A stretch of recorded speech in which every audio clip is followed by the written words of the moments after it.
Okay, well then tonight you said all tiredness, whether it's physical or emotionally caused, is an evidence of resistance? Absolutely.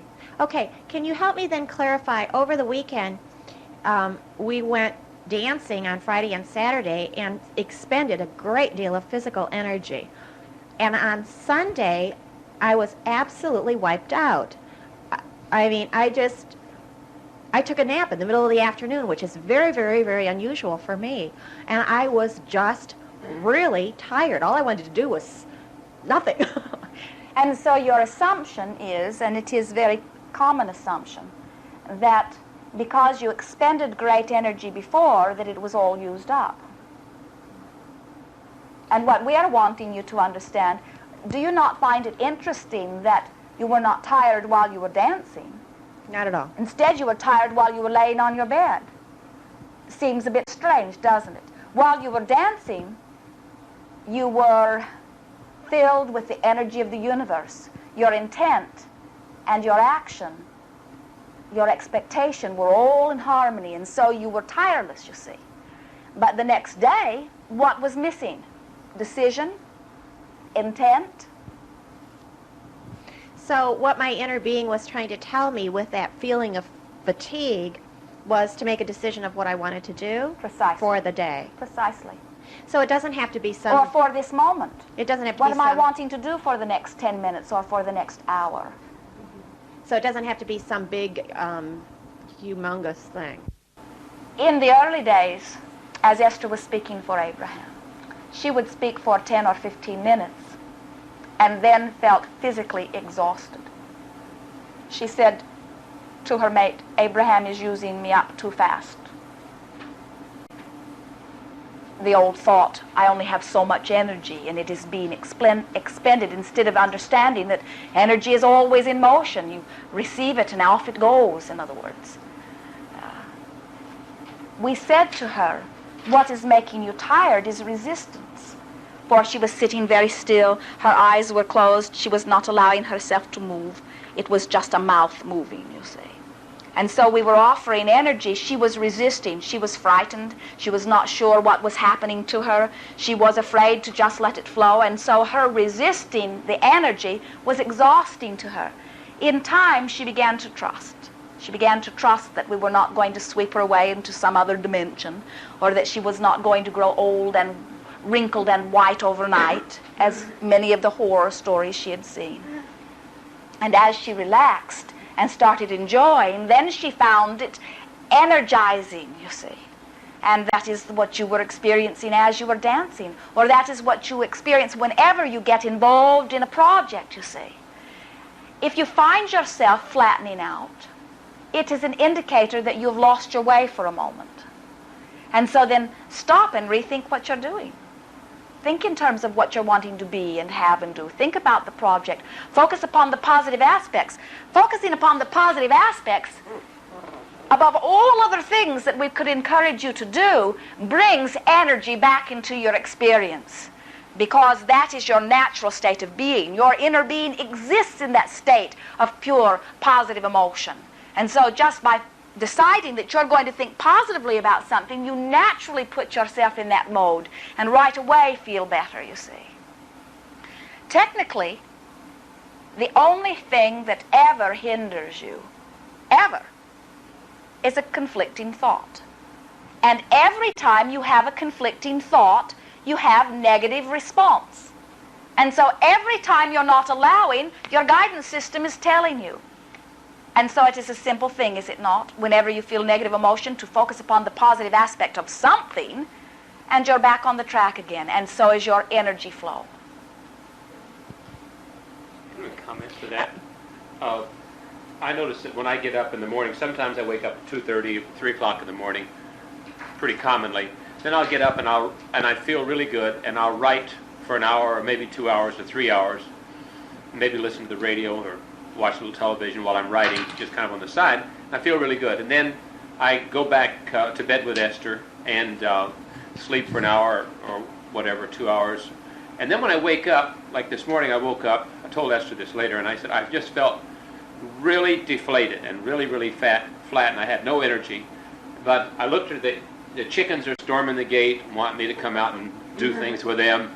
And the plants are out here wanting food and water. And there was 3 or 4 things all to be done that I'd have to get cleaned up and dressed up to go outside to do. And I finally just went out and pulled weeds for 2 hours. And I really, really felt great just pulling weeds and letting the chickens and the plants and everybody do their own thing for a while. And then as I was telling this to Esther, I said, and Esther says, well, I'm not sure how much you're getting done pulling all those weeds. I said, They seem to be growing very rapidly. They are going crazy out there. They look forward to my arrival, too. But what I'm saying was, and Esther said, I'm not sure how much good you're doing. And I said, but I am really happy. So if I'm really happy pulling weeds, I said, if it ever gets to the point I'm doing it out of lack, because I'm worried about weeds, Good. it'd be another story. Good. You see, you were experiencing indecision. Yeah, as you looked around at all of the things to be done. Too many. Many projects all happening simultaneously, far beyond that which you mentioned. Oh, yeah. And so you experienced for a moment a feeling of overwhelmment, not knowing which direction to go first. But upon making a decision, then you regained your feeling of energy, you see. But even though it was a relatively simple and unproductive thing, I really felt good doing it. But when you think about it, now, you've already spoken it, but we are wanting to add emphasis to it. Action, the action part of your experience, it is difficult to put it into numbers, but it is a very small part of what is making your world go round. The way you feel is by far a larger part. Mm-hmm. And so if you can do whatever you do to get yourself feeling good, then you are in much better position than if you are just banging it out, you see. That you cannot physically orchestrate or bang into position things that the universe can orchestrate for you. Esther called the hotel in Dallas wanting to make arrangements for sleeping rooms for October, November, December, January, and on. And she said, I want that special weekend rate that I always get. And the girl working the computer said, it is too late for October, they are all sold out. And Esther said, okay, but I would like it then for the date in November. And the computer girl said, it is too soon for that one. And Esther said, it is a very narrow window that I must pop into. And then Esther laughed and said, whatever, knowing that there are some things that you cannot physically orchestrate because their rules do not allow you. But if you relax rather than resist and expect, in other words, want and expect, then the universe arranges it, and Esther knows she will get what she is wanting. She always gets it. It is this trying to plan ahead and bang things into shape that so often causes a negative response, you see. Well, an observation. Through most of my life, the big lessons I learned were through violence and through danger and through really strong wanting. And I was telling Esther today, I've had such terrible negative emotion in the first 33 years of my life, and then something happened at a certain point that everything changed. And though I can still remember the incidents back when there was so much, I never feel any negative emotion. I said, sometimes I wonder if I'm still the same me that I was then. It's like I don't try to bring it. You're not, but your thinking is that perhaps someone else walked into your body. And what you're describing is the precise thing that we've been talking about here tonight. Those beliefs that were within you, that were the conflicting beliefs which were responsible for all that pain, have been molded or modified and no longer exist. And as they no longer exist, the negative emotion no longer exists. You could not have brought forth a better analogy for what we've been talking about here, you see. Those beliefs that were not in harmony with your desire were giving you negative life experience. But as through the experience you were able to modify those beliefs, now you are in a place where your beliefs and your desires are not contrasting so much. As I was taking notes, I noticed someone was commenting about the fun we were having with our truck breaking down and being towed in.